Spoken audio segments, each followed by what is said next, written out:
justru dengan pasal-pasal yang lebih jelas seperti itu. Kalau kamu memberikan koreksi terhadap pemerintah, malah jelas.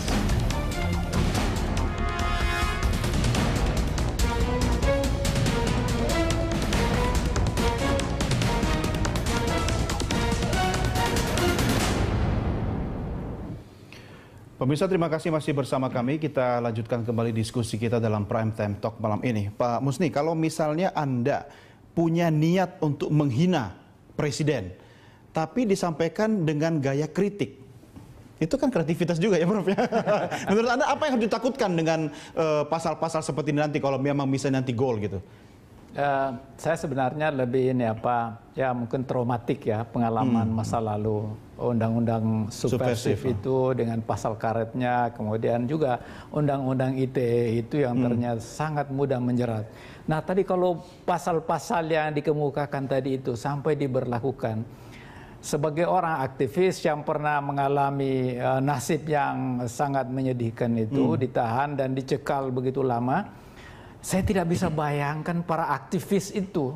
Mereka pergi berdemonstrasi, kemudian ya kadang-kadang sebenarnya bukan menghina, tetapi mereka mengekspresikan perkataan-perkataan yang sepatutnya juga tidak dilakukan itu. Kemudian pada ditahan semua. Mungkin penjara itu penuh semuanya. Jadi, kebebasan memang harus dilindungi, tapi kan juga harus melindungi kepentingan orang lain. Tapi bukan berarti saya tidak setuju dengan undang itu, saya mentolerir penghinaan presiden. Saya termasuk orang yang sangat sedih dengan kalau presiden dihina itu sendiri, apalagi Jokowi, Pak. Bagaimanapun saya kan pendukung utama Jokowi, Pak. Bukan rahasia nih sekarang. Bukan, nah betul. Saya menulis 2 buku, Pak. Satu buku Jokowi Satrio Piningit, 2 Takdir Tuhan Jokowi RE1, JK RE2. Itu kan bukti bahwa kita mendukung. Betul. Jadi, tapi bukan, sebagai lambang negara, sebagai kepala negara, kesampingkan dulu orangnya misalnya. Ini kan simbol yang harus dilindungi. Oleh karena itu saya bilang, bukan hanya presiden, Pak. Pak Mahfud juga saya sedih banget, apalagi Amin Rais. Itu banyak sekali yang menghina pada dia, dibullying dan lain sebagainya. Dibully, ya, siapapun saya tidak setuju kita menghina, apalagi mencemarkan nama baik dengan menggunakan sosial media. Dan saya yakin yang melakukan ini adalah orang-orang pintar dari kelas menengah yang berpendidikan. Saya juga sangat heran. Budaya kita yang sedemikian santunnya, begitu damai, kalau kita pulang di tempat-tempat di mana kita berada itu, kita diajarkan kehidupan yang damai, kehidupan yang santun. Orang tua saya itu, ibu saya itu, sampai dia meninggal nggak bisa baca, Pak. Tapi dia mengajarkan pada saya, bicaralah yang baik-baik, kalau tidak bisa lebih baik diam. Ternyata setelah besar saya kira itu dari ajaran agama itu. Nah, ini kenapa dilupakan? Dan yang mempraktekkan itu mungkin karena banyak yang lupa, makanya harus dilindungi dengan undang-undang. Tapi saya kira gini, Pak, bukan berarti melindungi kita kemudian membuat undang-undang yang menjerat semua orang, Pak. Jadi tugas kita sekarang ini adalah bagaimana mencerahkan, menyadarkan, memberdayakan dan mencerdaskan masyarakat. Dan saya kira karena yang menggunakan media sosial ini suka mencaci maki orang lain itu adalah orang-orang terpelajar. Nah, saatnya kita sadarkan pada mereka. Nah, bagaimana artinya kan sebenarnya perlu regulasinya, tapi bukan karet. Nah, itulah yang saya sampaikan Pak Mahfud tadi. Bagaimana membuat undang-undang yang bukan karet itu sendiri. Nah, itu barangkali yang perlu diperdebatkan. Tapi prinsipnya kalau yang menurut disampaikan Anda, tadi yang sekarang ini masih karet tidak? Kalau menurut saya itu sangat mudah dipergunakan oleh yang berkuasa, Pak. Bisa jadi bukan presiden, tapi aparat itu, Pak. Aparat itu kan dia mau melindungi presiden. Melindungi, jangan sampai kata-kata yang sebenarnya bukan penghinaan. Bisa saja dia mengatakan penghinaan. Mau apa kalau kita sudah dijadikan tersangka? Apalagi digereng untuk di meja hijau dan lain sebagainya. Kecuali delik aduan ya. Jadi menurut saya lebih baik masyarakat itu kita sadarkan. Nah, inilah tugas pendidikan, tugas para ilmuwan, tugas Pak Mahfud, tugas saya bagaimana menyadarkan masyarakat kita supaya lebih beradab sesuai dengan Pancasila kita itu kan kemanusiaan yang adil dan beradab. Maka apakah kita ini setelah reformasi kita berubah? dari manusia yang beradab menjadi manusia yang tidak beradab. Dan kalau demikian halnya, lebih beradab orang yang nggak berpendidikan, Pak. Ya tadi saya kasih contoh ibu saya, sampai meninggal tidak pernah bisa membaca, Pak. Tetapi sangat beradab, sangat santun, membantu orang, menolong orang, dan lain sebagainya. Nah, ini barangkali kan pelajaran yang harus kita ambil. Mengapa orang berpendidikan menjadi tidak seperti yang kita saksikan sekarang ini? Masalahnya gini, Pak Musni dan Prof, banyak orang berpendidikan tapi tidak banyak orang bijaksana, kan? Nah, saya kira itulah apa kata wakil rakyat. Kita juga mau dengar, sudah tersambung bersama kita Beni Kaharman, Wakil Ketua Komisi 3 DPR RI melalui sambungan telepon. Pak Beni, selamat malam. Selamat malam, Bung. Ya, terima kasih sudah bersama kami. Pak Beni, ini pro kontra sudah mulai ramai nih soal pasal-pasal yang menyangkut penghinaan presiden. Kalau Anda melihat dari sisi mana, Pak Beni? Bisa dilihat dari segi demokrasi, ya. Artinya begini, kita kan tahu ada gium Vox Populi, Vox Dei. Ya, suara rakyat, suara Tuhan. Suara rakyat itu suara Tuhan, maka pilihan rakyat itu boleh dibilang kehendak Tuhan, kan begitu? Ya. Maka dari sisi ini siapapun yang dipilih oleh rakyat itu melalui mekanisme yang demokratis, ya, itu harus dilindungi, tidak boleh dihina, kan begitu? Presiden kan pilihan rakyat, kan? Justru pasal itu dimaksudkan untuk melindungi, memproteksi nilai-nilai demokrasi itu. Supaya apa yang menjadi kehendak rakyat harus dijaga, harus dihormati, harus dikawal, tidak boleh dihina-hina begitu, ya. Kemudian yang kedua, dari aspek hak asasi, sebetulnya ini ada kaitannya dengan hak atas kebebasan menyatakan pendapat, baik tertulis maupun lisan. Kepentingan undang-undang ini atau pasal tentang penghinaan presiden ini adalah untuk menjaga supaya hak atas kebebasan menyatakan pendapat ini tidak disalahgunakan oleh mereka yang memilikinya. Jadi tujuannya adalah untuk melindungi hak asasi itu supaya tidak disalahgunakan. Ya, jadi penting sekali ini diatur secara tegas, ya. Supaya dua kepentingan yang tadi saya sampaikan itu bisa dijaga, bisa dilindungi, ya. Kemudian tentu yang ketiga, jangan sampai pasal tentang penghinaan ini kalau tidak diatur dengan tegas, jelas, maka begitu gampang disalahgunakan oleh yang punya kekuasaan. Apa-apa dia katakan ini penghinaan. Maka pasal tentang penghinaan ini penting.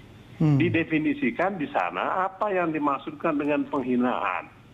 Perbuatan apa saja yang dimaksudkan dengan penghinaan. Penting itu. Ya, Pak Beni, bukan kalau misalnya atau tidak, ya, tapi siapapun presiden pilihan rakyat itu harus kita hormati, harus kita jaga. Jangan dihina-hina gitu. Iya, karena presiden kan juga simbol atau lambang negara. Pak Beni, kalau misalnya Anda melihat dan membaca pasal 263 ayat 1 dan ayat 2 dari RUU KUHP yang diusulkan oleh pemerintah ini, apakah Anda melihat itu masih karet atau bagaimana kira-kira? Ya nanti kan kita bahas itu, Bung. Itu nanti kan kita bahas, membuat yang jelas, yang tidak jelas, membuat tidak karet yang kita anggap masih karet. Jadi di Komisi 3 sendiri apakah sudah ada pro dan kontra pendapat? Karet atau tidak, yang diwacanakan itu substansinya. Kenapa penting pasal tentang penghinaan presiden itu dimasukkan di dalam KUHP yang akan datang? Itu penjelasannya tadi. Ada penjelasan filosofisnya, ada penjelasan yuridisnya, ada penjelasan dari segi hak asasi manusianya. Jadi pasal dalam KUHP itu udah zaman-zaman kalau di Yunani, Romawi kuno juga sudah ada pasal tentang itu. Karena dulu itu namanya raja, itu kan titisan Tuhan dia, kan begitu. Betul, kaisar. Jadi ini kan ceritanya. Kan begitu, Bu. Karena itu nggak boleh dihina. Hina raja sama dengan menghina Tuhan. Kan betul. Begitu. Apalagi kalau kita ingat lagi Vox Populi, Vox Dei, kan? Suara rakyat, suara Tuhan itu. Vox Populi, Vox Dei. Jadi orang yang sekarang ini ngomong tidak boleh ada lagi pasal penghinaan itu, aneh menurut saya. Oke, Pak Beni. Apalagi Pancasila kita ngomong di mana-mana. Itu kan Ya, Pak Beni, saya mau tahu kalau sekarang sendiri apakah di Komisi 3 sudah punya sikap terkait dengan belum ya? belum mulai pembahasan ini, Bu. Belum mulai. Ya, dari teman-teman Anda relasi kolega-kolega di Komisi 3? Teman-teman ini kan hanya melihat ini kan Mahkamah Konstitusi sudah batalkan itu. Betul. Iya, konteksnya apa Mahkamah Konstitusi itu? Iya. Ada aspek-aspek yang harus diikuti, ada yang tidak. Kan begitu.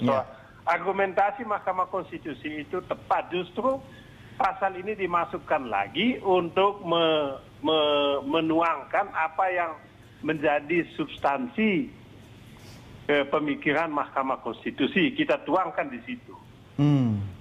Pak Beni, kira-kira menurut Anda pembahasan pasal krusial ini makan waktu lama atau bisa dikebut? Nggak makan waktu lama. Simple itu pasal. Oke, itu komitmen Anda ya? Masalahnya sekarang kan pasal itu dikait-kaitkan dengan Pak Jokowi. Tidak ada hubungannya itu. Baik. Siapapun presiden harus kita hormatilah, jagalah. Iya, baik. Bukan menjaga presidennya, menjaga kita punya hak dong. Betul. Ini kan yang kita sudah pilih itu kita injak-injak lagi, nggak demokratis itu namanya itu. Baik. Baik, Pak Beni, terima kasih sudah bergabung bersama kami, Pak Beni. Selamat malam. Selamat malam. Baik, dan saya terakhir juga sebelum melanjutkan ke Bu Eni dulu. Bu Eni masih bersama kami, Bu Eni? Ya, gimana? Ya, baik. Bu Eni, sebagai penutup diskusi dengan Anda, apa yang bisa Anda sampaikan kepada masyarakat kita terkait bahwa memang ini ada upaya sebenarnya untuk melindungi kepentingan negara kalau kita posisikan Presiden sebagai kepala negara. Tapi saya pinjam statement Presiden Joko Widodo bahwa sebenarnya pasal-pasal yang dimaksud ini justru untuk melindungi orang-orang yang memang kritis memberikan suaranya kepada pemerintah. Komentar Anda? Jadi sebetulnya kita tidak melihat siapapun presidennya. Ini karena bagaimanapun basis awalnya adalah kita melihat pada proses berdemokrasi harus kita jaga marwahnya di situ. Oleh karena itu supaya demokrasi tetap jalan, presidennya juga siapapun dia terlindungi, maka kita ingin melihat bagaimana putusan MK itu kemudian bisa kita aktualisasikan dalam sebuah rancangan undang-undang KUHP yang lebih komprehensif. Seperti itu sebetulnya. Tinggal misalnya ada hal-hal yang masih dirasa kurang di situ, mari kita perbaiki bersama. Tetapi niatannya adalah tidak sama sekali ingin membangun pasal karet. Jadi kita kembali kepada Montesquieu, nasihatnya sejak awal mengatakan susunlah sebuah norma itu dengan tegas, jelas, dan tuntas. Itu yang kita inginkan sebetulnya. Sebelum dibahas di DPR, tapi Anda pemerintah yakin bahwa pasal yang akan diusulkan ini sudah cukup kuat untuk dibahas? Ya, ini kan prosesnya belum sama sekali proses pembahasan. Tadi Pak Beni juga masih panjang, masih lama. Iya. Untuk menuju ke situ nanti, artinya kan barang yang dibawa itu kan harus betul-betul sudah siap dan berkualitas, Bu. Iya, artinya kita kan berusaha untuk sedemikian rupa menuangkan pasal-pasal itu dengan mengundang sekian banyak ahli. Bagaimana rumusan yang seharusnya, kemudian ini ada putusan MK, mana yang boleh dan mana yang tidak. Gitu. Baik, Bu Eni, terima kasih sudah bergabung bersama kami, Bu Eni. Selamat malam, Bu Eni. Demikian pemirsa diskusi kami dengan Bu Eni Nurbaningsih, Kepala Badan Pembinaan Hukum Nasional. Dan kami akan kembali untuk melanjutkan diskusi di segmen berikutnya. Pemirsa tetap bersama kami di Prime Time Talk.